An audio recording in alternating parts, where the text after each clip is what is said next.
Kad dantis būtų sveiki, juos reikia valyti ryte ir vakare. Kiekvienas tikriausiai savo namuose turim dantų šepetėlį ir pastą. Todėl dabar papasakosiu, kaip taisyklingai reiktų valytis savo dantis. Pirmiausia, dantų valymą reiktų pradėti nuo tarpdančių siūlų. Su tarpdančių siūlų mes išvalome iš tarpdančių užstrigusius maisto likučius. Sekantis dalykas būtų tarpdančių šepetėlis.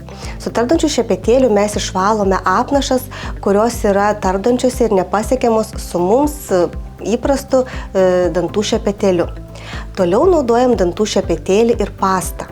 Renkantis dantų šepetėlį reiktų atkreipti dėmesį, kad dantų šepetėlis turėtų būti minkštas arba labai minkštas. Pastą renkantis reiktų atkreipti dėmesį į fluoro kiekį jos sudėtyje. Suaugusiems žmonėms fluoro kiekis turėtų būti nuo 1000 iki 1500 ppm veikimo vienetų, o vaikiškose pastose pagal amžių 500 ppm fluoridų. Pastos reikia dėti labai nedaug žirnio dydžio ant dantų šepetėlių ir valyti dantis sukamaisiais, šluojamaisiais judesiais nuo dantenų lig kandamojo krašto.